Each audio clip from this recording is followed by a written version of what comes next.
Bonjour et bienvenue à tous, j'espère que vous allez bien. Donc aujourd'hui, on va parler de la situation au Vietnam du coronavirus. Donc déjà ici, comment ça se passe au Vietnam? Donc là je suis à Ho Chi Minh City et tout le monde a très peur du coronavirus et ce depuis les premières détections des premiers cas. Donc, qui a eu lieu à partir de la deuxième quinzaine de janvier. Donc 2 cas, 2 Chinois ont été détectés positifs au coronavirus et du coup internés dans l'hôpital, un hôpital Choré à Ho Chi Minh City. Donc les 2 cas ont été détectés aux alentours des premiers jours du Tet. Donc le Tet c'est le nouvel an lunaire, fêté conjointement entre les peuples chinois et vietnamiens. Donc c'est l'équivalent du nouvel an mais aussi de Noël et de Pâques chez la France. Et du coup donc ça a un peu gâché la fête. Mais ici en fait les gens continuent à faire la fête parce que bon, il n'y avait que 2 cas. C'était pas si grave que ça sur des millions d'habitants. Donc on a continué à faire la fête et du coup ça s'est plutôt très bien passé. Mais il y a eu quand même, c'était quand même plutôt mais c'était quand même plutôt plus vide que d'habitude, donc moins bondé. Parce que du coup les gens ont pris conscience qu'il fallait éviter les lieux trop bondés pour éviter la propagation du virus. Dès les premiers cas détectés, je trouve que le gouvernement vietnamien ainsi que les locaux vietnamiens ont été hyper réactifs. Les locaux ont pris d'eux-mêmes l'initiative d'aller acheter des masques et de se laver les mains très régulièrement en achetant du coup des savons ou bien du gel anti-désinfectant.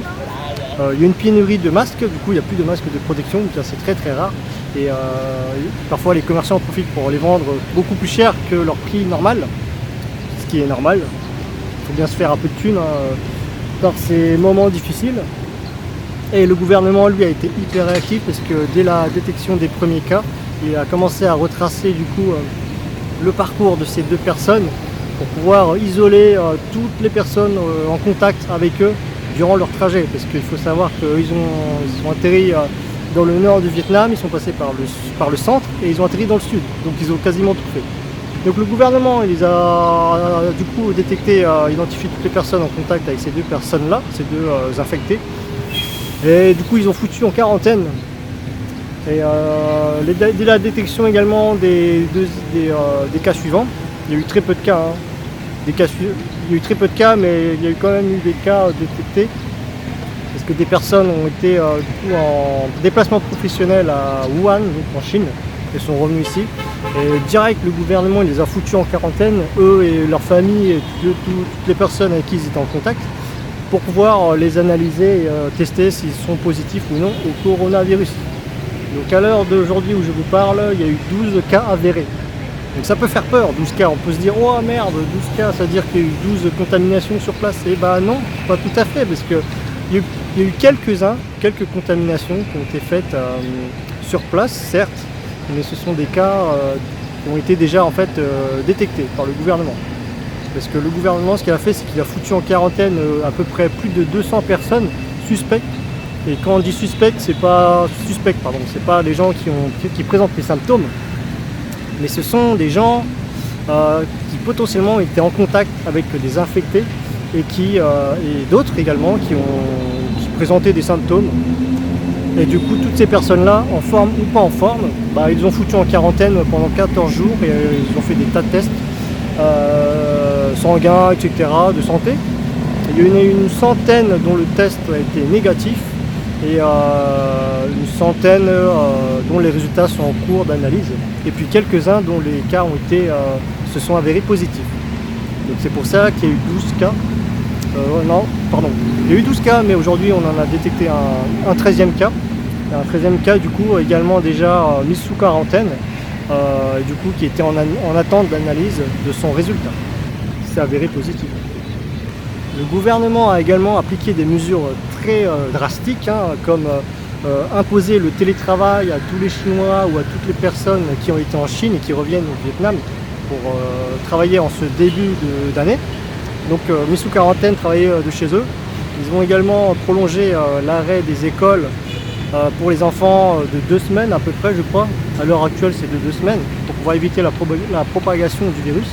Ils ont également du coup stoppé tous les vols entrant et sortant vers la Chine.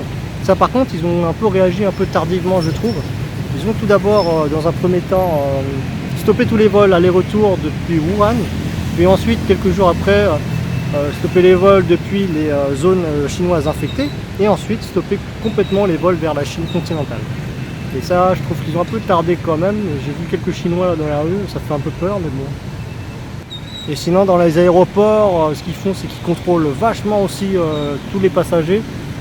Et les rues sont désinfectées, ils font énormément de ménage, ils désinfectent les rues les plus peuplées, les plus touristiques.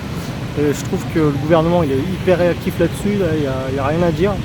Les locaux sont eux aussi hyper réactifs, hein. Ils n'ont pas attendu les directives du gouvernement pour aller s'acheter des masques et du gel anti-désinfectant pour se désinfecter les mains.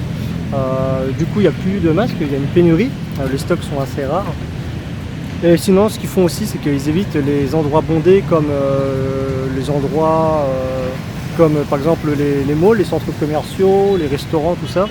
Là aujourd'hui on est samedi, hier vendredi soir je suis sorti, normalement c'est bondé parce que les gens sont au week-end, et bah c'était hyper vide en fait. Et du coup les gens préfèrent rester chez eux parce qu'ils ont peur du virus, même si du coup les risques de mon point de vue sont plutôt moindres puisque la situation est plutôt bien contrôlée ici au Vietnam. Enfin je dis ça, mais ça se trouve dans 2 semaines il y aura 200 personnes infectées parce que peut-être que le gouvernement cache des choses, mais ça on peut pas trop le savoir. Mais factuellement là à l'heure d'aujourd'hui je trouve que c'est plutôt bien contrôlé, bien que le gouvernement fait tout pour essayer d'enrayer l'épidémie, parce que sachant que quand même la crainte c'est que le Vietnam est un pays qui est collé à la Chine. Donc c'est super, enfin, les risques sont assez énormes. C'est comme si l'épidémie était en Espagne et que vous en France, vous étiez juste à côté en fait. Et du coup c'est assez compliqué. Ce qui est rassurant aussi, c'est le nombre de personnes guéries de l'infection. Donc il y a 3 personnes qui ont été guéries de l'infection, il y a un 4e qui est en cours, testé déjà négativement et qui doit repasser 2 tests. S'il y a encore 2 tests négatifs, il pourra sortir de l'hôpital. Donc c'est plutôt une très bonne nouvelle. La chance aussi qu'il y a au Vietnam, c'est que la température est plutôt haute. Donc il fait une trentaine de degrés, à peu près 30 degrés en général au Vietnam. Donc c'est une température qui est tout à fait favorable pour faiblir du coup le virus, parce que le virus au-delà de 20 degrés, s'affaiblit. Donc là on est dans une température idéale pour pouvoir l'affaiblir et plutôt le tuer. Donc voilà, pas trop d'inquiétude pour le moment, hein. Les gens ont peur forcément, sont inquiets, mais c'est très rassurant parce que c'est parce qu'ils sont inquiets qu'ils font tout pour éviter l'épidémie et qu'ils appliquent les bonnes règles d'hygiène, ce qu'ils ne font pas du tout d'habitude. Donc là c'est plutôt rassurant, hein. Les rues sont super nettoyées, désinfectées, les gens mettent des masques, se nettoient les mains régulièrement. Donc ils évitent de se toucher aussi, c'est très très bien. Donc voilà, j'espère que cette vidéo vous a été utile. Si c'était le cas, mettez un petit pouce en l'air et mettez les commentaires si vous voulez. Partagez, souscrivez à la chaîne. Sur ce, je vous dis à la prochaine. Ciao ciao.